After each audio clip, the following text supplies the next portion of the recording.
में हजारों बंदरों को कत्ल क्यों किया जा रहा है, ऐसा राज के जानकर इंसान दंग रह जाए। मुआज़िज़ दोस्तों, चंद दिन कबल सोशल मीडिया पर एक नन्हे बंदर की वीडियो वायरल हुई जिसने हर किसी को हैरान करके रख दिया। ये कहानी एक ऐसे बंदर की है जिसे सब लोग प्यार से पंच कहकर पुकार रहे थे। ये बंदर सिर्फ 7 महीने का था जब इसकी जिंदगी में एक ऐसा मोड़ आया जिसने इसे दुनिया भर में मशहूर कर दिया। इसकी आंखों में मासूमियत थी, इसके चेहरे पर उदासी थी और इसके सीने से लगा एक नरम सा खिलौना इसकी पूरी दुनिया बन चुका था। इसकी अपनी मां ने इसे छोड़ दिया था और इस खला को एक बेजान खिलौने से भरने की कोशिश की गई। वो जहां भी जाता इस खिलौने को अपने साथ रखता, जैसे वही इसकी मां हो, इसका सहारा हो, इसकी हिफाजत करने वाला हो। और दोस्तों, ये मंजर इतना जज्बाती था कि जिसने भी देखा उसकी आंखें नम हो गई। सोशल मीडिया पर इसकी तस्वीर और वीडियोस तेजी से वायरल हुई और हर कोई इस नन्हे बंदर के लिए मोहब्बत और हमदर्दी का इजहार करने लगा। लोग इसके लिए दुआ करने लगे, इसकी जिंदगी बेहतर बनाने की बातें होने लगी। लेकिन इस कहानी का एक दूसरा रुख भी है जो उतना ही दर्दनाक है जितना कि पंच की मासूमियत दिल को छू लेने वाली है।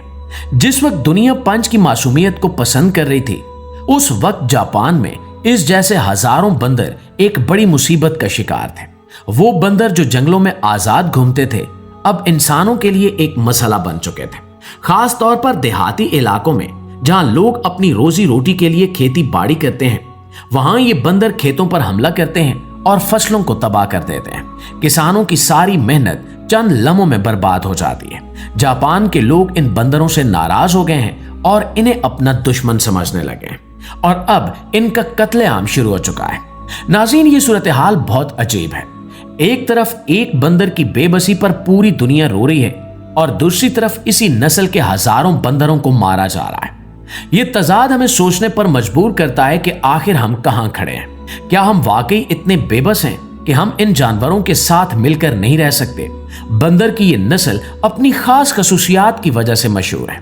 ये दुनिया की उन चंद जानवरों में शामिल हैं जो इंतहाई सर्द इलाकों में रह सकते हैं। बर्फ और शदीद ठंड में भी ये जिंदा रहते हैं। इनके जिस्म पर घने बाल होते हैं जो इन्हें सर्दी से बचाते हैं। यही वजह है कि इन्हें स्नो मंकी भी कहा जाता है। ये बहुत ज्यादा ज़हीन होते हैं और अपने ग्रुप के साथ रहते हैं। इनके दरमियान एक मजबूत ताल्लुक होता है। वो एक दूसरे का ख्याल रखते हैं, एक दूसरे की मदद करते हैं। लेकिन यही इज्तिमाई जिंदगी अब इनके लिए खतरा बन चुकी है। जब ये बंदर गिरोह की शक्ल में जापान के खेतों में दाखिल होते हैं तो बहुत ज्यादा नुकसान करते हैं। जापानी किसानों की मेहनत जाया हो जाती है और इनकी आमदनी शदीद मुतासिर होती है। यही वजह है कि अब जापानी हुकूमत ने सख्त इकदाम शुरू कर दिए हैं। आदादो शुमार बताते हैं कि जापान में हर साल हजारों बंदरों को मार दिया जाता है ताकि फसलों को बचाया जा सके।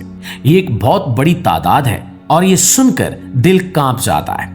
लेकिन सवाल ये है कि क्या वाकई यही वाहिद हल है या फिर कोई और रास्ता निकल सकता है?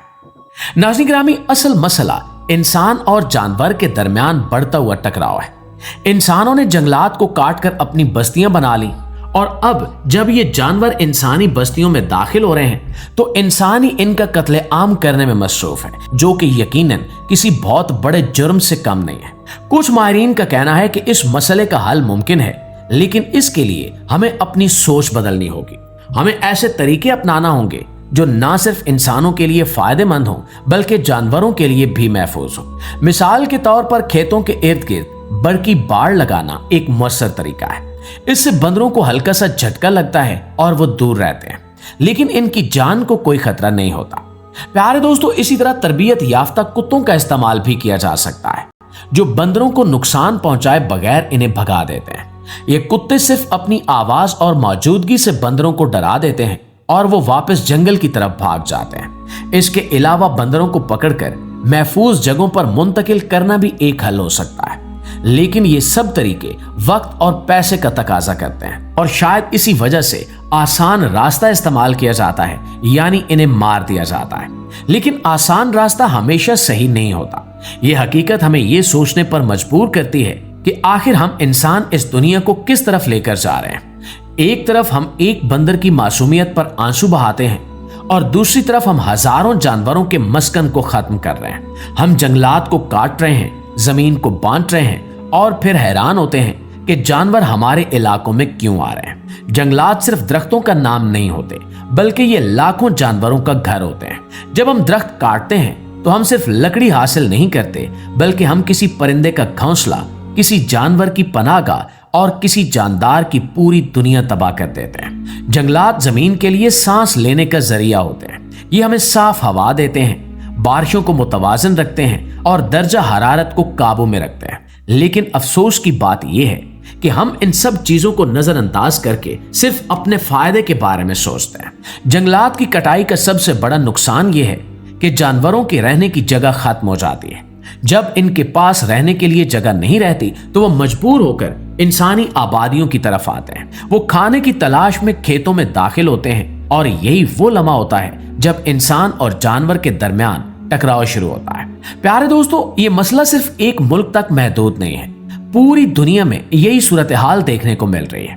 जहां भी जंगलात कम हो रहे हैं, वहां जानवरों और इंसानों के दरमियान फासले भी मिटते जा रहे हैं। और जब ये फासले कम होते हैं तो तसादुम बढ़ता है, और इस तसादुम में हमेशा नुकसान जानवरों का ही होता है, क्योंकि इंसान के पास ताकत भी है और वसाइल भी। जंगली हयात का तहफ्फुज इसलिए जरूरी है क्योंकि हर जानदार इस जमीन के निजाम का एक अहम हिस्सा होता है। अगर एक भी कड़ी टूट जाए तो पूरा निजाम मुतासिर हो जाता है।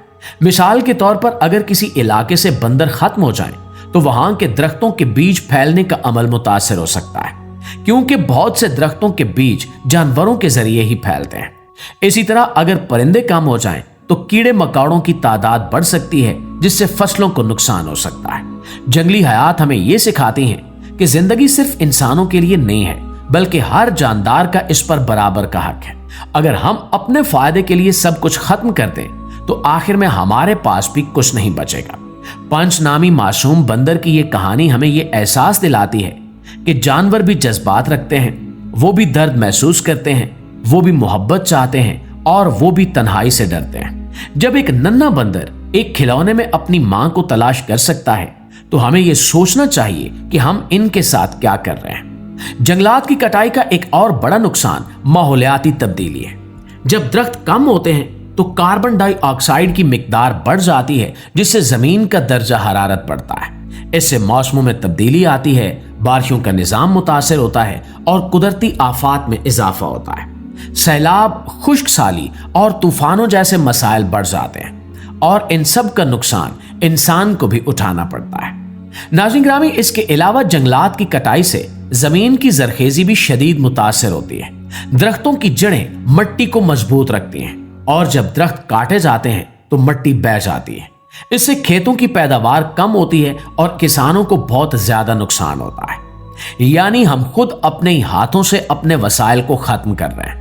जंगली हयात के तहफ्फुज के लिए हमें अमली इक़दामात करने होंगे। हमें ज्यादा से ज्यादा दरख्त लगाने होंगे, जंगलात को बचाना होगा और ऐसे कवानीन बनाने होंगे जो जानवरों की हिफाजत करें। हमें लोगों में शऊर पैदा करना होगा कि वो जानवरों के साथ हमदर्दी करें और इन्हें नुकसान ना पहुंचाएं। और दोस्तों, आखिर में यही कहा जा सकता है कि पंच की कहानी सिर्फ एक बंदर की कहानी नहीं है, बल्कि ये पूरी दुनिया की कहानी है। ये हमें जगाने के लिए काफी है, बस शर्त यह है कि हम सुनना चाहें। इंशाल्लाह आपकी खिदमत में हाजिर होते हैं एक नई इंटरेस्टिंग वीडियो के साथ। तब तक अपना, आसपास के लोगों का ढेर सारा ख्याल रखिएगा। अल्लाह निगहबान।